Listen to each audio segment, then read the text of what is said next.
نحمده ونصلي على رسوله الكريم اما بعد اعوذ باللہ من الشیطان الرجیم بسم اللہ الرحمن الرحیم السلام علیکم ورحمۃ اللہ وبرکاتہ۔ محرم کے لغوی معنی ہے ممنوع، مقدس، حرام کیا گیا، عظمت والا اور لائق احترام۔ یہ ان 4 مہینوں میں سے ہے جن کے بارے میں اللہ سبحانہ تعالیٰ نے ارشاد فرمایا۔ سورہ التوبہ آیت نمبر 36، ان عدۃ الشہور عند اللہ 12 شہرا فی کتاب اللہ یوم خلق السماوات والارض منها 4 حرم۔ بے شک مہینوں کی تعداد اللہ کے نزدیک جس دن سے اس نے آسمانوں اور زمین کو پیدا کیا، اللہ کی کتاب میں 12 مہینے ہیں اور ان میں سے 4 مہینے حرمت والے ہیں۔ یہ 4 مہینے ذوالقعدہ، ذوالحجہ، محرم اور رجب ہیں، جو اسلام سے قبل بھی حرمت والے تھے۔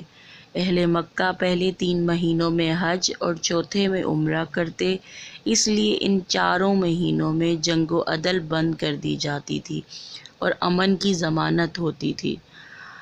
محرم کی فضیلت، ابو بکر رضی اللہ عنہ کہتے ہیں کہ نبی کریم صلی اللہ علیہ وسلم نے فرمایا، 1 سال 12 مہینوں کا ہوتا ہے، جن میں سے 4 حرمت والے ہیں، ذوالقعدہ، ذوالحجہ اور محرم مسلسل ہیں، جبکہ جمادی اور شعبان کے درمیان مضر قبیلے کا ماہ رجب ہے، چوتھا حرمت والا مہینہ ہے۔ ماہ محرم کی وجہ تسمیہ یہ ہے کہ یہ مہینہ حرمت والا ہے اور اس کی حرمت کی تاکید کے لیے اسے محرم کا نام دیا گیا۔ وقت اللہ کی وہ پیش بہا نعمت ہے جو اپنے مخصوص انداز اور مقررہ رفتار کے ساتھ گزرتا چلا جا رہا ہے اور ہر آنے والا سال گزشتہ سال کو ماضی بنا دیتا ہے۔ سال تو اللہ کی حکم کے مطابق آتے اور گزرتے رہیں گے، مگر اس وقت کو انسان نے کس طرح اور کن حالات میں گزارا وہ باقی رہ جائے گا۔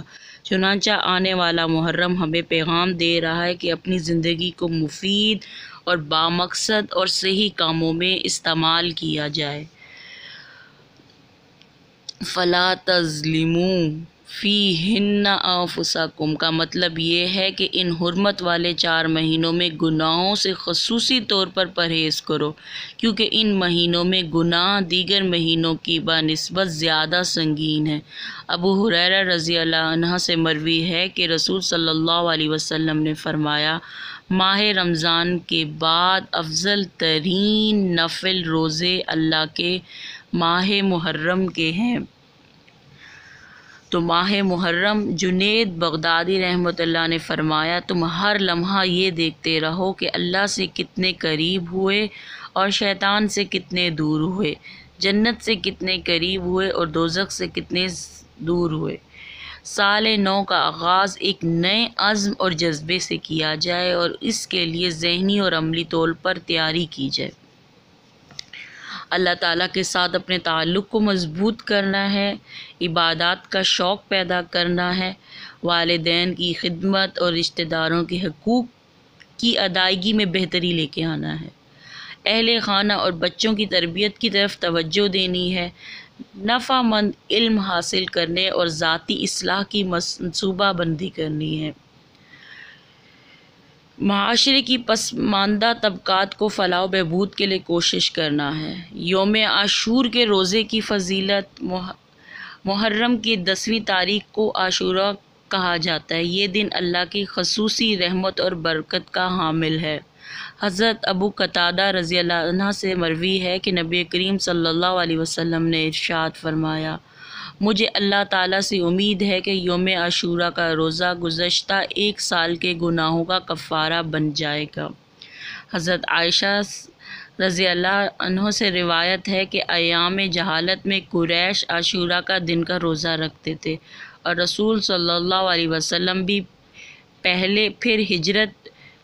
پھر ہجرت مدینہ کے بعد بھی آپ نے یہ روزہ رکھا اور صحابہ کرام کو بھی روزہ رکھنے کا حکم دیا۔ البتہ جب ماہ رمضان کے روزے فرض ہوئے تو آپ صلی اللہ علیہ وسلم نے فرمایا جو چاہے اب اس کا روزہ رکھے اور جو چاہے چھوڑ دے۔ صحیح مسلم۔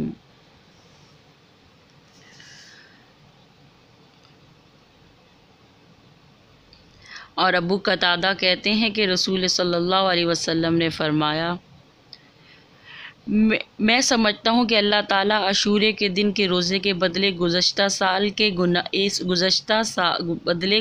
ایک سال کے گناہ معاف کر دے گا۔ حضرت ابو قتادہ سے روایت ہے، عاشورے کے دن کے روزے کے بارے میں پوچھا گیا تو آپ صلی اللہ علیہ وسلم نے فرمایا یہ پچھلے ایک سال کے گناہوں کا کفارہ ہے۔ حضرت عبداللہ بن عباس سے روایت ہے، یہ نبی پاک صلی اللہ علیہ وسلم مدینہ تشریف لائے تو یہود کو یوم عاشورہ کا روزے رکھتے دیکھا تو پوچھا تم اس دن کا روزہ کیوں رکھتے ہو؟ انہوں نے جواب دیا یہ عظمت والا دن ہے، اس دن اللہ تعالیٰ نے حضرت موسیٰ علیہ السلام اور ان کی قوم کو نجات دی اور فرعون اور اس کی قوم کو غرق کر دیا، تو حضرت موسیٰ علیہ السلام نے بطور شکر اس دن کا روزہ رکھا، اس لیے ہم بھی یہ روزہ رکھتے ہیں۔ تو آپ صلی اللہ علیہ وسلم نے فرمایا موسیٰ سے تمہاری نسبت ہم سے زیادہ قریب ہے، اس لیے ہم نبی کریم صلی اللہ علیہ وسلم نے خود بھی روزہ رکھا اور صحابہ کرام کو بھی اس کا حکم دیا۔ صحیح مسلم۔ روزے میں یہود کی مشابہت سے بچنے کا حکم۔ یہود کی مشابہت سے بچنے کے لیے آپ صلی اللہ علیہ وسلم نے 10 کے ساتھ 9 محرم کے روزے کو ملانے کی خواہش کا اظہار فرمایا۔ حضرت عبداللہ بن عباس سے روایت ہے کہ رسول صلی اللہ علیہ وسلم نے عاشورے کا روزہ رکھا اور لوگوں کو بھی اس کے رکھنے کا حکم دیا، تو لوگوں نے کہا اے اللہ کے رسول یہ وہ دن ہے جس کی یہود اور نصارہ عزت کرتے ہیں۔ آپ صلی اللہ علیہ وسلم نے فرمایا جب اگلا سال آئے گا تو اللہ نے چاہا تو ہم 9 تاریخ کا روزہ بھی رکھیں گے۔ صحیح مسلم۔ لیکن اگلا محرم آنے سے قبل ہی آپ صلی اللہ علیہ وسلم کی وفات ہوگی، چنانچہ 10 محرم کے ساتھ 9 محرم کا روزہ رکھنا افضل ہے، جس کی وجہ سے 9 محرم کا روزہ نہ رکھا جا سکے تو 11 محرم کا روزہ ساتھ رکھنا چاہیے۔ اس سے معلوم ہوا کہ غیر مسلم اقوام کے ساتھ ادنیٰ مشابہت بھی بچنا چاہیے، خواہ وہ عبادات میں ہو یا عقائد میں، عادات میں ہو یا رسم و رواج میں۔ حضرت عبداللہ بن عمر سے روایت ہے کہ نبی کریم صلی اللہ علیہ وسلم نے فرمایا من تشبہ بقوم فہو منہم۔ سن ابی داؤد جس نے کسی قوم کی مشابہت اختیار کی وہ انہی میں سے ہوگا۔ اور محرم کی حرمت کا خیال رکھیں، قرآن مجید میں اللہ تعالیٰ نے جہاں حرمت والے مہینوں کا ذکر فرمایا وہاں ساتھ فرمایا فَلَا تُظْلِمُوا فِيهِنَّ أَنفُسَكُمْ، بس ان مہینوں میں اپنے اوپر ظلم نہ کرو، یعنی کوئی ایسا کام نہ کرو جو اللہ تعالیٰ کی ناراضگی اور اس کی نافرمانی ہو، گناہ بدعات اور منکرات سے ہو۔ محرم حرمت والے مہینوں میں سے ایک ہے، چنانچہ ضروری ہے کہ ہم اس کی حرمت کا لحاظ رکھیں اور اس مہینے میں ایسا کام کرنے سے بچیں جو جس سے کسی بھی طرح محرم کی حرمت پامال ہو۔ اپنے بھائیوں کی جان، مال، عزت کی حرمت کا خیال رکھیں۔ ابن عباس سے روایت ہے کہ رسول صلی اللہ علیہ وسلم نے حجۃ الوداع کے موقع پر فرمایا تمہارا خون، تمہارا مال اور تمہاری